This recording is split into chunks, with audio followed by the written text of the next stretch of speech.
ஓம் ஸ்ரீ சத்குரு சாய்நாதரின் திருவடிகள் போற்றி. Hi friends, இந்த நாள் உங்கள் அனைவருக்கும் மகிழ்ச்சி நிறைந்த நாளாக அமைந்திட இறைவனை வேண்டி வீடியோவுக்குள் அழைக்கிறேன்.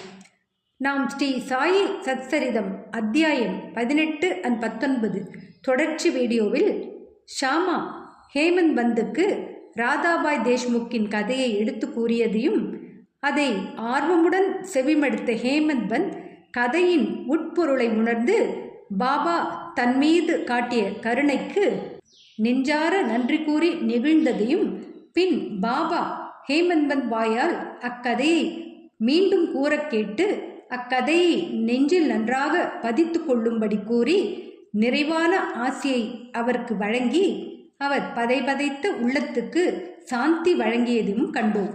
இந்த வீடியோவில் பாபா நமக்கு கூறும் அறிவுரை நல் எண்ணங்களை ஊக்குவித்தல், அவதூறு பேசுவோர் கண்டிக்கப்படுதல், உழைப்புக்கு கூலி போன்றவற்றை தெரிந்து கொள்ளப் போகிறோம். இதுவும் 18 and 19 அத்தியாயங்களின் தொடர்ச்சி வீடியோ தான். வாங்க வீடியோவுக்குள் போகலாம். அத்தியாயம் 18 and 19 தொடர்ச்சி. நமது குணத்தை பற்றி பாபாவின் அறிவுரை. பின்வரும் பாபாவின் மொழிகள் பொதுவானவை, விலை மதிக்க முடியாதவை. அவைகள் மனதில் இருத்தப்பட்டு அதற்கேற்ப செயல்படுத்தப்பட்டால் எப்போதும் உங்களுக்கு நன்மை அளிக்கும். ஏதேனும் உறவோ தொடர்போ இல்லாவிடில் ஒருவரும் எங்கும் செல்லுவதில்லை. ஏதேனும் ஜீவராசிகளோ மனிதர்களோ உங்களிடம் வர நேர்ந்தால் அவர்களை பண்பின்றி விரட்டிவிட வேண்டாம். அவர்களை நன்றாக வரவேற்று உரிய மரியாதையுடன் நடத்துங்கள். தாகமாய் இருப்போர்க்கு தண்ணீர் கொடுத்த போதும், பசியாய் இருப்போர்க்கு உணவு அளித்த போதும், ஆடை அற்றவர்களுக்கு ஆடை அளித்த போதும், உட்காருவதற்கும் இளைப்பாறுவதற்கும் உங்களது திண்ணையை மற்றவருக்கு அளித்த போதும் ஸ்ரீ ஹரி நிச்சயம் மகிழ்வெய்துகிறார். யாராவது உங்களிடம் பணம் கேட்டு உங்களுக்கு கொடுக்க மனதில்லாமல் இருந்தால் கொடுக்காதீர்கள். ஆனால் அவரை பார்த்து நாயை போன்று குறைக்க வேண்டாம். யாரேனும் நூற்றுக்கணக்கான விஷயங்களை உங்களுக்கு எதிராக கூறட்டும், ஆனால் கசப்பாக எவ்விதத்திலும் அவர்களுக்கு பதில் அளிக்கும்படியாக சீற்றம் கொள்ளாதீர்கள். இவ்வாறான விஷயங்களை எப்போதும் சகித்து கொண்டிருப்பீர்களானால் நீங்கள் நிச்சயம் மகிழ்ச்சி அடைவீர்கள். உலகம் தலைகீழாக மாறட்டும், நீங்கள் இருந்த இடத்திலேயே இருங்கள். உங்கள் இருப்பிடத்தில் நின்று கொண்டோ வசித்து கொண்டோ அனைத்து விஷயங்களும் உங்கள் முன்னர் கடந்து செல்லும் காட்சியாக அமைதியுடன் பார்த்து கொண்டிருப்பீர்களாக. உங்களிடமிருந்து என்னை பிரிக்கும் வேற்றுமை சுவரை இடித்து விடுங்கள். பின்னர் நமது சந்திப்பிற்குரிய சாலையானது தடங்கலின்றியும் திறந்தும் இருக்கும்.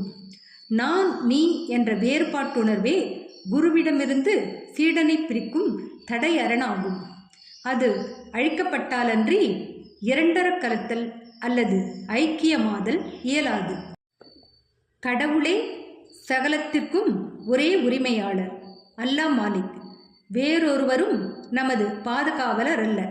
அவர் வேலை செய்யும் முறைமை அசாதாரணமானது, விலை மதிக்க முடியாதது, அறிவாலறிய முடியாதது. அவரது சங்கல்பமே ஈடேறும். அவர் நமக்கு வழிகாட்டுவார், நமது உள்ளத்தின் ஆசைகளை பூர்த்தி செய்வார். ருணானுபந்தத்தின் முன் ஜென்மத்தின் உறவு மூலமாகவே நாம் இணைந்துள்ளோம்.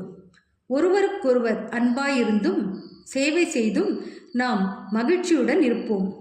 எவன் வாழ்க்கையின் மிக மிக உயர்ந்த குறிக்கோளை ஏதுகிறானோ அவன் இரவா புகழுடையவன், மகிழ்ச்சியுடையவன். மற்றவரெல்லாம் வெறுமனே உளதாயிருக்கிறார்கள் அல்லது மூச்சு விடும் வரை வாழ்ந்திருக்கிறார்கள். நல்ல எண்ணங்களின் அவா நிறைவேற்றத்தை ஊக்குவித்தல்.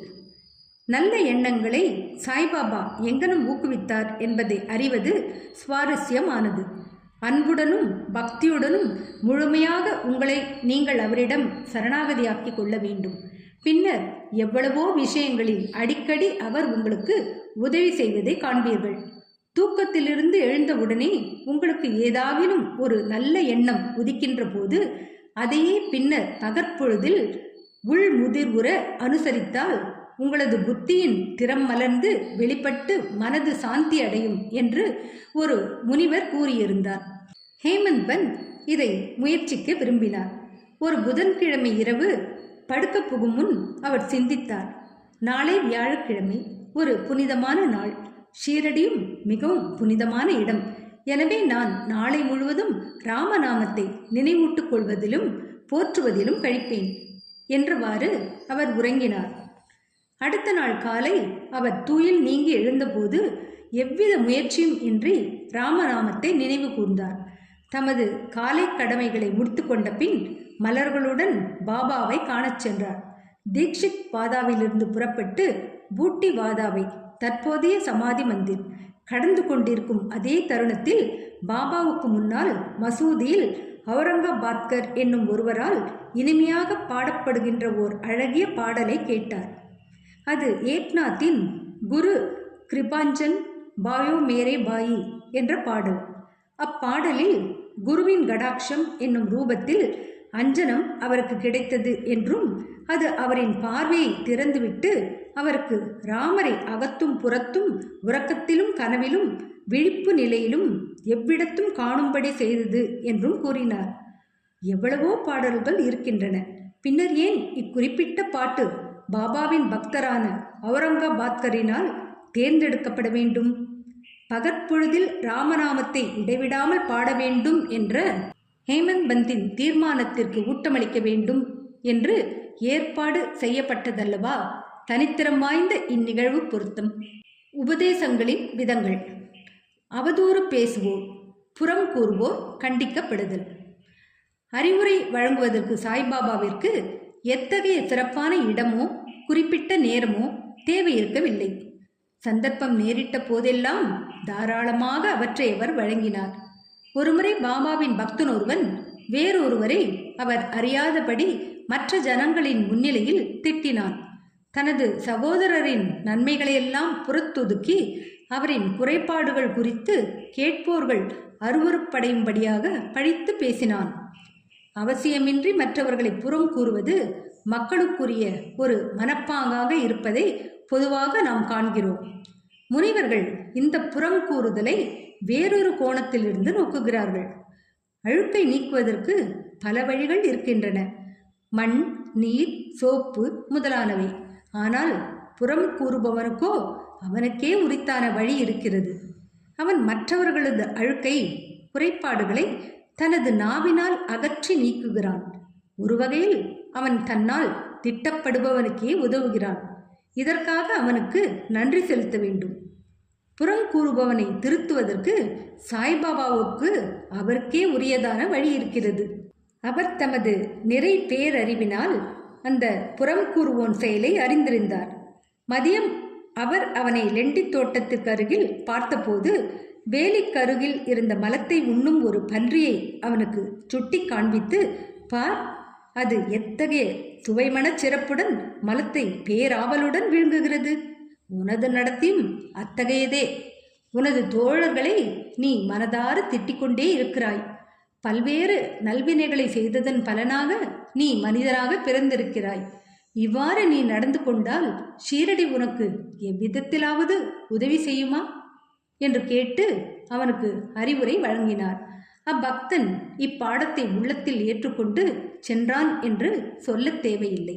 இவ்விதமாக பாபா அவசியம் நேரிட்ட போதெல்லாம் அறிவுரைகளை வழங்கிக் கொண்டே இருந்தார். இவைகள் நமது மனதில் ஏற்றுக்கொள்ளப்பட்டு அதன்படி செயலாற்றப்பட்டால் ஆன்மீக லட்சியம், அனுபூதி நெடுந்தொலைவில் இல்லை. என் ஹரி, கடவுள் இருந்தால் அவர் எனது கட்டிலேயே எனக்கு உணவளிப்பார் என்னும் ஒரு பழமொழி இருக்கிறது. உணவு உடை விஷயத்தில் மட்டுமே இப்பழமொழி உண்மை. ஆனால் இதை நம்பி எவனாகிலும் அமைதியாக அமர்ந்து கொண்டு ஆன்மீக விஷயங்களில் ஒன்றும் செய்யாமல் இருந்தால் அவன் படுவீழ்ச்சி எய்துவான். ஆன்ம உணர்வடைய தன்னைத்தான் தனக்கு இயலும் உச்ச அளவு செயலில் முனைவித்து கொள்ள வேண்டும். எவ்வளவு அதிகம் அவன் பெருமுயற்சி கொள்கிறானோ அவ்வளவு அதிகம் அவனுக்கு நல்லது. பாபா தாம் நிலம், காற்று, நாடு, உலகம், ஒளி, மோக்ஷம் ஆகியவை எங்கனம் நிறைந்திருக்கும் சர்வ வியாபி என்றும் தாம் ஒரு வரையறை உடையவரல்ல என்றும் கூறினார். பாபா 3.5 முழ உயரமுள்ள அவரின் உடம்பே என்று எண்ணுபவர்களின் தவறான கருத்தை நீக்குதற் பொருட்டாக அவர் இந்த ரூபத்தில் தாமே அவதரித்து கொண்டார். இரவும் பகலும் எந்த பக்தனாவது பூர்ண ஆத்ம சரணாகதியுடன் அவர் மீதே தியானம் புரிவானாயின் அவன் அவருடன் இரண்டர இனிப்பும் சர்க்கரையும் போன்றும் அலையும் கடலும் போன்றும் கண்ணும் ஒளியும் போன்றும் முழுமையான ஐக்கியத்தை துய்த்துணர்வான். பிறப்பு இறப்பு என்னும் சூழலை ஒழித்து அமைதியுற வேண்டியவன் நேர்மையான வாழ்க்கை நடத்த வேண்டும். அமைதியாகவும் கட்டுப்பட்ட மனத்துடனும் இருக்க வேண்டும். யாரையும் புண்படுத்தும்படியாக வெடுக்கென்று பேசக்கூடாது. எப்போதும் நல் வினைகளில் தன்னை ஈடுபடுத்திக் கொள்ள வேண்டும். தனது கடமைகளை செய்ய வேண்டும். தானே உள்ளத்தாலும் உயிராலும் அவரிடம் சரணாகதி அடைய வேண்டும். அதன் பின்னர் அவன் எதற்கும் பயப்பட வேண்டியதில்லை. அவரையே முழுமையாக நம்புபவனும் அவர் தம் லீலைகளை கேட்டு அதே விவரமாக எடுத்து கூறுபவனும் வேறெதை பற்றியும் சிந்திக்காதவனும் ஆத்மானுபூதியை அடைவது உறுதி. பாபா தமது பெயரையே நினைவில் வைத்திருக்கும்படியும் தம்மிடமே சரணாகதி அடையும்படியும் பலரை கேட்டுக்கொண்டார். ஆனால் தாங்கள் யார், நான் யார் விசாரணை என்று அறிய விரும்பியவர்களுக்கு சிரவணத்தையும் கற்றல் மனனத்தையும் தியானம் அறிவுறுத்தினார்.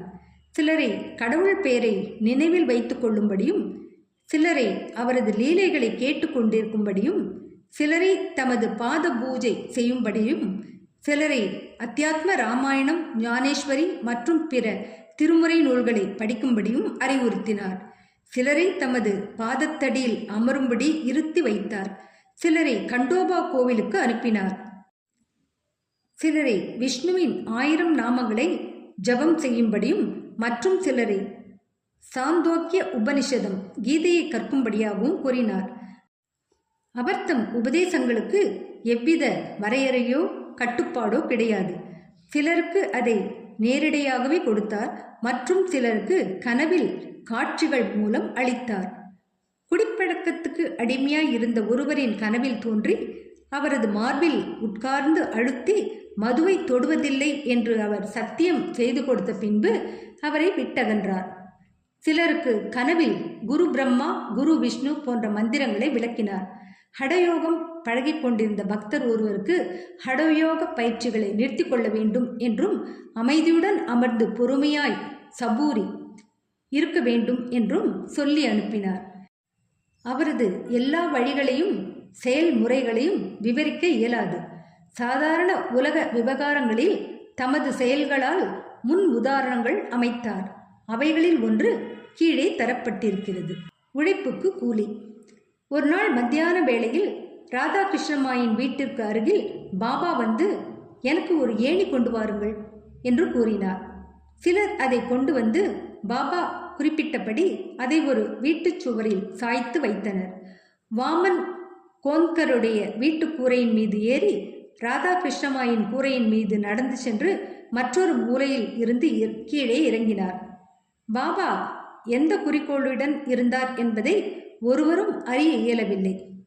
மலேரியா காய்ச்சலால் ராதாகிருஷ்ணம்மாயி நடுங்கிக் கொண்டிருந்தாள். அதை ஓட்டி விரட்டுதற் பொருட்டு அவர் மேலே ஏறி இருக்கலாம். கீழே இறங்கிய உடனேயே ஏணியை கொண்டு வந்தவர்களுக்கு பாபா 2 ரூபாய் கொடுத்தார். சிலர் தைரியத்துடன் பாபாவை ஏன் அவர் இவ்வளவு அதிகம் கொடுத்தார் என்று கேட்டனர். அதற்கு அவர் ஒருவரும் மற்றவர்களின் உழைப்பை வெறுமையாக கொள்ளக்கூடாது என்று கூறினார். உழைப்பவனுக்கு அவனுக்கு உரியவைகள் ஒழுங்காகவும் தாராளமாகவும் கொடுக்கப்பட வேண்டும்.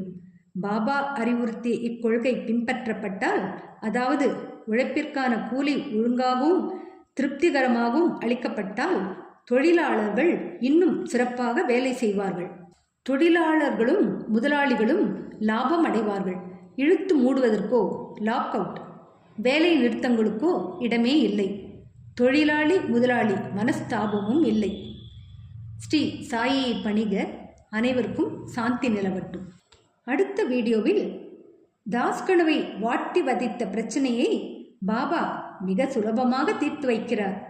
அப்படி தாஸ்கனுவின் பிரச்சனை தான் என்ன, அதை பாபா எப்படி தீர்த்தார் என்பதை வரும் வீடியோவில் காண்போம். என்ன ஃப்ரெண்ட்ஸ், இந்த வீடியோ பிடிச்சிருந்தா லைக் பண்ணுங்கள், ஷேர் பண்ணுங்கள், சேனலை சப்ஸ்கிரைப் பண்ணுங்கள். எனக்கு இதுவரை சப்ஸ்கிரைப் பண்ணியுள்ள அனைவருக்கும் என்னுடைய மனமார்ந்த நன்றிகள். மீண்டும் அடுத்த வீடியோவில் சந்திக்கும் வரை உங்கள் அனைவருக்கும் நன்றி கூறி விடைபெறுகிறேன். வணக்கம்.